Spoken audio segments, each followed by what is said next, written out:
সাংবাদিকদের এক প্রতিনিধি দল এখানে ছিলেন। সেবক ভট্টাচার্য, বিষ্ণু ভট্টাচার্য, সরজিৎ পাল সহ অনেকেই ছিলেন। রঞ্জিত দেববর্মা সেক্রেটারি। আমরা আজকে যে ঘটনা ঘটেছে, আমাদের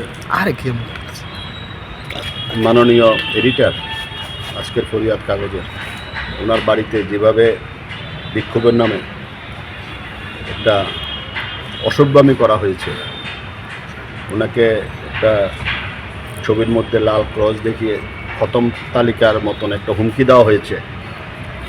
এটা বিশ্রী পরিবেশ। এই ধরনের ঘটনা আগে আমরা কখনোই দেখিনি, এটা যে দেখিনি কোনো দেশেই আমরা দেখিনি। কারোর কোনো অভিযোগ থাকতে পারে, থাকলে বিচারের জায়গা আছে, সেখানে বিচার হতে পারে, কিন্তু এইভাবে প্রকাশ্যে এটা আমাদের কাছে একটা খুব নিন্দনীয় ঘটনা এবং ধিক্কার জানাই আমরা এইসব ঘটনা। আজকে আমরা ডিজিপি সাহেবের সাথে কথা বলেছি। ডিজিপি সাহেবের কাছে ডিজিপি সাহেব বিস্তারিত আমরা বলেছি, আজকের ঘটনা বলেছি, রঞ্জিত দেববর্মার ঘটনা আমরা বলেছি। আমরা ওই দিন জমায়েত করার পরে রঞ্জিত দেববর্মা লাইভ করে যেভাবে সবাইকে ধমক দিয়েছে সেটা বলেছি। আচ্ছা, এই ঘটনা বিস্তারিত এখনও পোস্টারগুলো আছে সেগুলো বলেছি। তো পুলিশও সব জানে।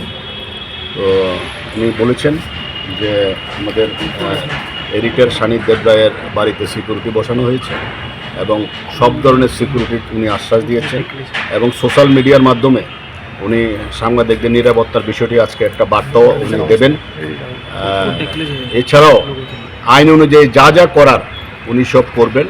উনি আমাদের বলেছেন যে আমরা পাল্টা একটা কর্মসূচি আমরা নিয়েছিলাম। উনি বলেছেন আপনারা একটু ধৈর্য ধরুন, আপনারা আইন হাতে তুলে নেবেন না, আমরা আমাদের মতন করে আমরা আমাদের কাজ করতে দিন, আমরা আইন অনুযায়ী কাজ করব।